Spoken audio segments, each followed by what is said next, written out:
Yeah, good resilience tonight and character coming back, kind of coming back the whole game. But we stuck with it, and I thought guys had good attitude and kept competing and doing good things, and ended up scoring some goals, which we needed. The Maple Leafs fell behind again and again, yet refused to fade. When the final horn sounded, the scoreboard told one story. The coach told another. Craig Berube stood firm after the win, choosing his words carefully, sending a message that landed hard and changed the conversation heading forward. The Toronto Maple Leafs delivered one of their most turbulent wins of the season with a 6-5 comeback victory against the Winnipeg Jets. The game unfolded with constant momentum swings. Each time, the team responded with a goal. The result marked one of the highest scoring games of the season for the club. Auston Matthews led the charge. The Maple Leafs captain recorded a hat trick and added an assist. His third goal came late in the third period and stood as the game winner. According to the official game recap, Matthews finished the night with 4 points, directly factoring into more than half of Toronto's goals. His performance came after returning to the lineup following a brief injury absence. The game also featured a major goaltending change. Joseph Woll started the game for Toronto, but was pulled after allowing 4 goals. Dennis Hildeby entered in relief and stopped 22 of 23 shots. That change stabilized the game and allowed Toronto to stay within reach as the offense continued to press. Winnipeg contributed heavily to the chaos. Mark Scheifele scored twice and added an assist. Gabriel Velarde and Alexei Afalo also found the net. The Jets held leads at several points and entered the third period still within striking distance. However, Toronto's late push proved decisive. After the game, head coach Craig Berube addressed the media. His tone was firm. He focused on effort, response, and execution rather than mistakes. Good resilience and character coming back tonight, Berube said during his post-game availability. He later added, "I like the guys' attitude. Everyone kept going." Berube referenced how the team stayed engaged despite allowing goals. His comments centered on response rather than breakdown. He did not single out individual errors. Instead, he emphasized collective pushback after each deficit. Toronto improved its recent stretch with the victory, while Winnipeg's losing streak extended. The game ended with celebration on the ice, but the focus quickly shifted to the coach's message, which framed the night as something more than just a comeback win. The message from Craig Berube did not stop at resilience. His remarks also reflected how the Maple Leafs are choosing to play during this stretch of the season. Toronto has leaned into offense, even when games become unstable. Against Winnipeg, that approach was visible from the opening period through the final minutes of regulation. Berube acknowledged the reality of the game's structure. Goals were allowed. Momentum shifted, yet the bench response remained consistent. Players continued to attack. The coach did not frame the win around clean execution. Instead, he described persistence through repeated setbacks. His comments aligned with the numbers on the scoreboard rather than any single moment. Dennis Hildeby's role became more pronounced as the game progressed. After replacing Woll, he faced consistent pressure but allowed only 1 goal. His save percentage for the night finished above .950. The stabilization in net coincided with Toronto's ability to push forward without conceding another lead. Berube's comments did not reference external criticism directly. He spoke through the lens of performance. His emphasis remained on how the team reacted after being tested repeatedly. The coach's language centered on attitude, pushback, and staying engaged. These were observable elements reflected in the flow of the game. The win also came during a period of increased scrutiny around Toronto's consistency. High-scoring games have defined recent results. Against Winnipeg, that pattern continued. The Maple Leafs scored 6 goals for the second time in a week. Over their last 5 games, their goal total reached 25, confirming the offensive surge. Winnipeg's situation added context. The Jets entered the game on a losing streak that extended further with this result. Despite strong individual performances, they were unable to hold multiple leads. Toronto capitalized on each opening created. As the media session concluded, Berube's remarks framed the night around response rather than control. The scoreboard confirmed the comeback. The quotes confirmed the stance. The result stood, but the message carried beyond the final horn. Circle back on Rasmus Andersson as a Toronto Maple Leafs. We know the Leafs tried to trade for Andersson last year at the deadline, and why I mentioned Toronto is that my understanding is that the Leafs would be one of those teams that perhaps Andersson would consider extending with if, in fact, a trade would work out between those two teams. Yeah, and look, the Toronto Maple Leafs right now are in a bit of a predicament. Of course, they would have interest and continued interest in Rasmus Andersson.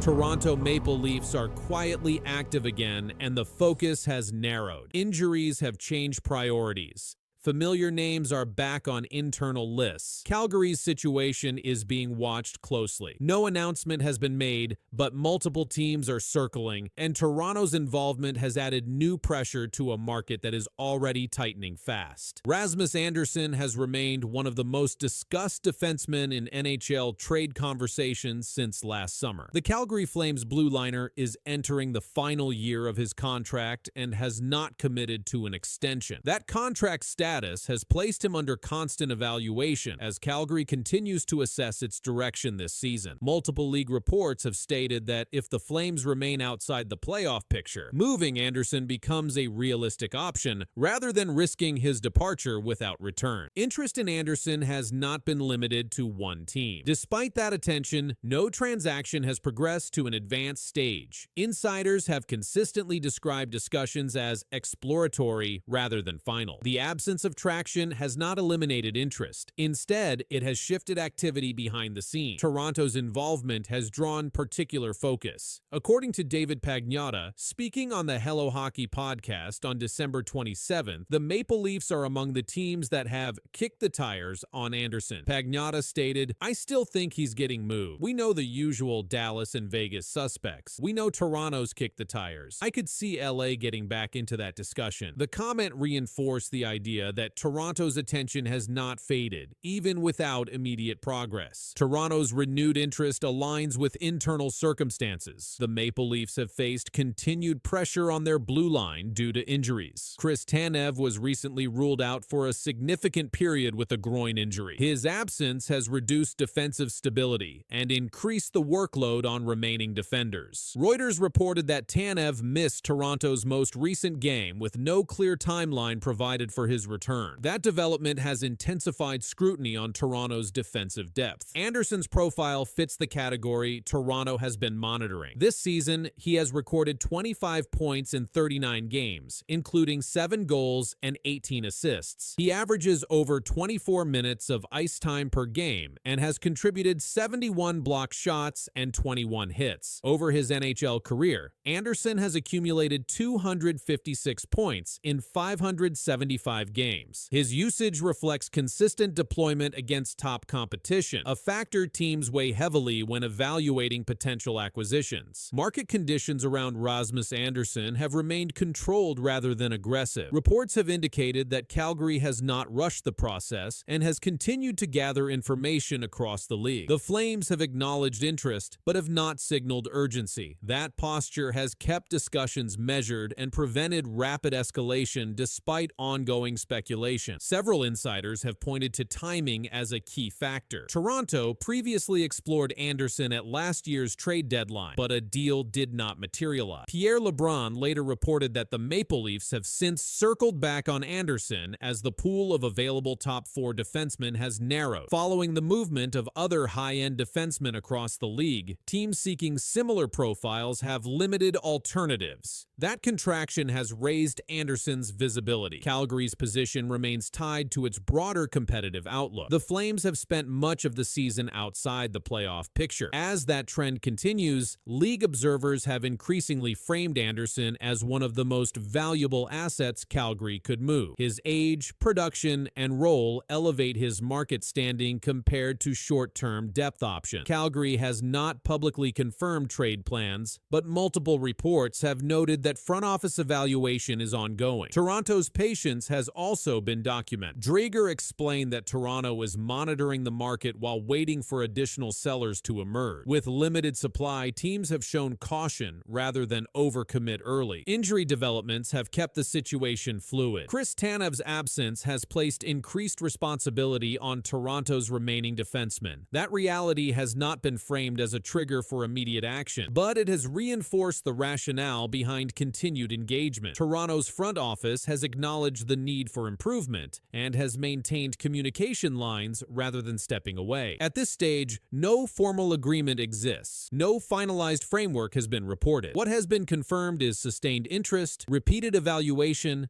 and continued dialogue. As league insiders have emphasized, the absence of movement does not reflect inactivity. It reflects positioning, timing, and leverage still being tested. Well, he's coming on a trip, so that's a good sign, but lower body right now.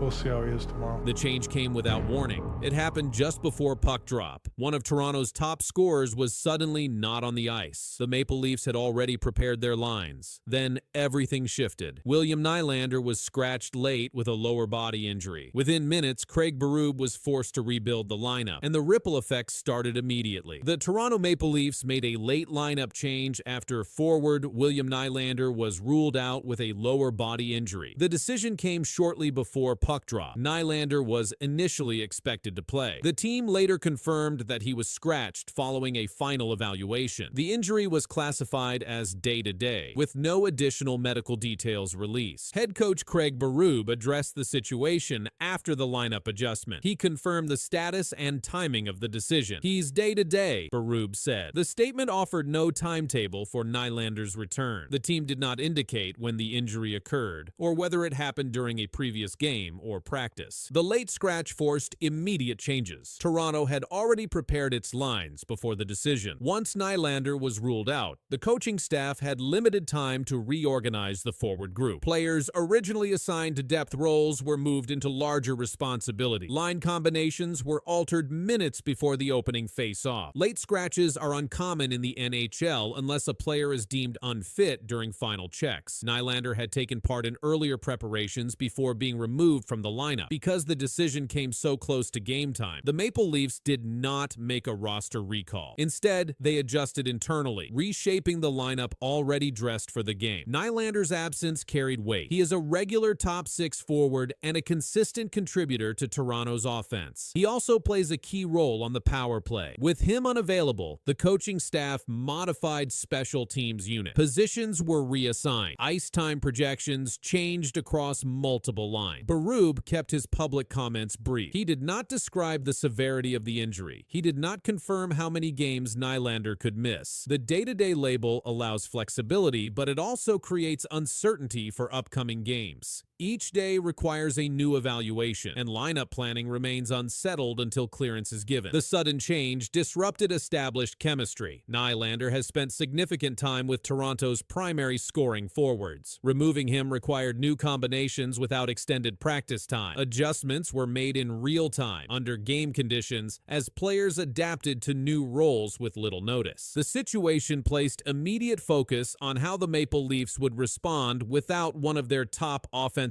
pieces, and how long this unexpected shakeup would last. Ice time distribution shifted quickly. Forwards moved into expanded roles. Others saw reduced minutes. The coaching staff monitored performance closely as new combinations were tested under live conditions. These changes affected matchups and altered how Toronto approached offensive zone entries. Berube did not frame the decision as precautionary or long-term. His comments remained limited to the injury designation. "We'll see how he responds," he said. No further clarification was provided. The lack of detail left the situation open-ended, keeping attention on the team's next update. Toronto continues to manage player health closely during a compressed schedule. The absence of a clear return date for Nylander complicates planning. Practice lines may change from day to day. Game day decisions remain flexible until medical clearance is confirmed. Nylander's role extends beyond scoring. He is a frequent puck carrier and a regular option during transition play. Removing him from the lineup affects zone exits and controlled entries. These elements are typically assigned to experienced forwards, increasing the burden on remaining players. The Maple Leafs did not indicate whether Nylander would travel with the team if games continued on the road. That detail often signals progress, but no confirmation was provided. The team maintained its standard injury protocol, releasing only the designation and leaving further updates to future catcher availability reports. Berube's approach reflected standard league practice. Late scratches are handled quickly. Lines are redrawn. Players are informed. Once the puck drops, changes are locked in. The process leaves little room for gradual adjustment, placing emphasis on readiness and adaptability. As long as Nylander remains sidelined, Toronto's lineup remains fluid. Each game requires fresh evaluation. Roles may continue to shift. Special teams may rotate personnel. These adjustments persist until the forward is cleared to return. The late lineup change altered more than one game. It introduced uncertainty into upcoming matchups and placed focus on how Toronto manages depth during sudden absences. The impact of the decision continues to unfold with each practice and lineup report, keeping attention fixed on when stability will return. What was the highlight of your NHL All-Star weekend in Toronto? I'm getting to enjoy this with the people that kind of got me to where I am today.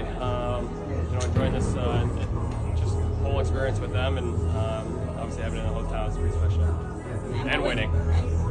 And what would you want to say to the fans in Toronto? Again, thank you for all the support throughout the year and just this weekend. It's just amazing to see the support that we had for this weekend. Just really all the fan base. It's a lot of love to us. I really appreciate it. Mitch Marner posted a short Christmas message on December 25th during the NHL holiday break. Maple Leafs fans noticed immediately. The message came during the NHL break. The team was off the ice. The standings were clear. No team was named. Still, coverage pointed back to Toronto within hours of the post. In the message, he shared a simple holiday wish. He said he wished for a long playoff run. The statement appeared during the NHL's Christmas break, when no regular games are played. At the time, Marner was not a member of the Toronto Maple Leafs. He was playing for the Vegas Golden Knights. Marner spent many seasons with the Maple Leafs before leaving the team. He joined Vegas during the 2025 offseason. His departure ended a long period in Toronto, where he was one of the team's top scorers. During his years with the Leafs, Marner recorded multiple 90-plus point seasons. He was a regular playoff participant with the team. The Maple Leafs, however, struggled to move deep into the playoffs during those years.